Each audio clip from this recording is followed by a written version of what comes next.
आप देख रहे हैं बुंदेलों का अपना चैनल बुंदेलखंड टाइम्स, क्योंकि सच कभी छुपता नहीं। अभिवादन स्वीकार कीजिए दीपक वाजपेयी का। आप देखना शुरू कर चुके हैं बुंदेलखंड टाइम्स।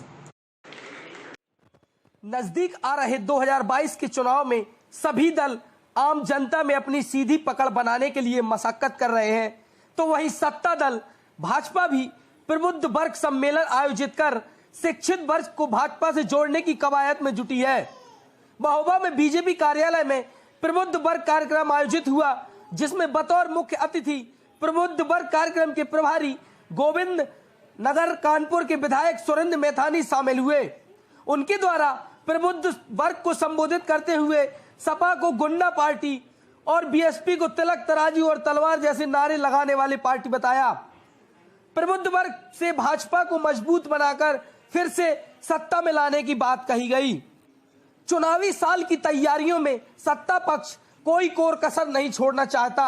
शायद यही वजह है कि अन्य दलों की तरह भारतीय जनता पार्टी भी प्रबुद्ध वर्ग सम्मेलन कर प्रबुद्ध वर्ग को लुभाने में जुटी है।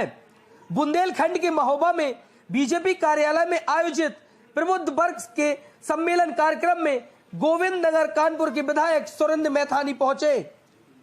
प्रबुद्ध वर्ग कार्यक्रम के प्रभारी विधायक ने वहां मौजूद रिटायर्ड कर्मचारियों, रिटायर्ड अधिकारियों, सीनियर सिटीजन, गणमान्य नागरिकों और शिक्षित वर्ग को संबोधित किया।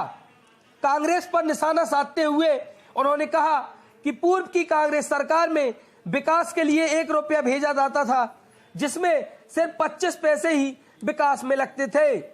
मगर इस तस्वीर को बदलने का काम प्रधानमंत्री नरेंद्र मोदी ने किया है। जनधन योजना के माध्यम से लाभार्थियों के खातों में सीधे योजनाओं का पैसा सरकार पहुंचा रही है। वहीं हमारे देश के प्रधानमंत्री ने धारा 370 को हटाने का ऐतिहासिक काम किया और बीजेपी सरकार में सांसद विधायक पर कोई आरोप नहीं है।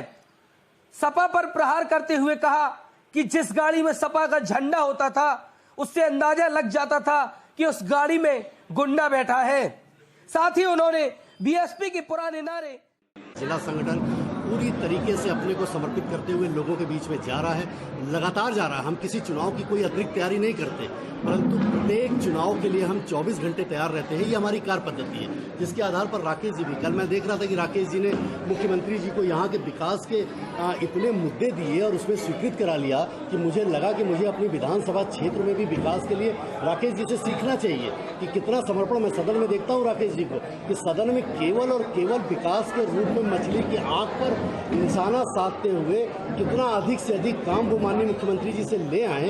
ये काम करते हुए जब राकेश जी को हम देखते हैं तो इनसे बहुत कुछ सीख करके हम भी उसी लाइन पर चल करके अपनी विधानसभा को और भी लाभान्वित कराने का प्रयास करते हैं। सर, अभी हाल ही में आपने सुना होगा कि आंदोलन जीवी ये लोग हैं, ये सुनियोजित तरीके से किसान नहीं है। किसान को तो इतनी एमएसपी मिल रही है, इतनी सुविधाएं मिल रही हैं, उसको इतना। बुंदेलखंड टाइम्स के लिए महोबा से मनीष चौरसिया की रिपोर्ट। केवल भ्रमित किया गया दो वर्गों के आधार पर।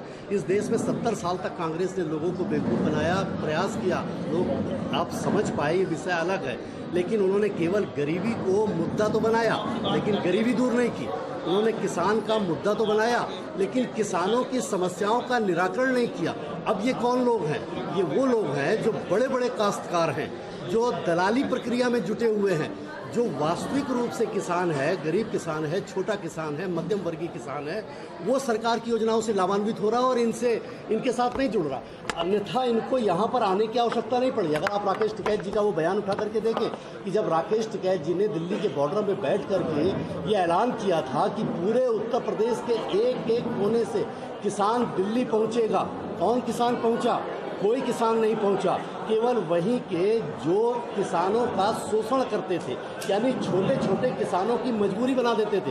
किसी की बेटी की अगर शादी होनी है तो उसकी मजबूरी होती थी कि दलाली करने वाले इन लोगों को वो पैसा, अपना अनाज दें और उनसे जो पैसा दे रहे हैं, जो वो मूल्य दे रहे हैं, वो मूल्य लें। अब वो स्वतंत्र है अपने पूरे देश में अपने अनाज देने में, तो अब इनको लगता है कि हमारी ज़मीन खसक गई है और बौखला करके उस आर्थिक अपराध को करने के लिए एक किसान आंदोलन के नाम पर आ रहे हैं। और किसान इनके साथ बिल्कुल नहीं है, कुछ दलाल इनके साथ हैं और उसके पीछे राजनीतिक पार्टियां हैं जो चुनाव को मुद्दा बना करके इनको हथियार बना रही हैं। पर जनता आज इतनी समझदार है, वो समय चला गया जब जनता सब कहती थी कि एक साथ पूरा का पूरा गांव एक को वोट देता था।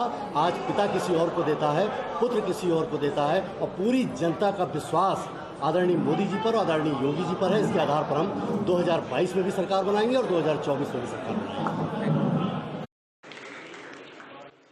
बुंदेलखंड टाइम्स के लिए महोबा से मनीष चौरसिया की रिपोर्ट।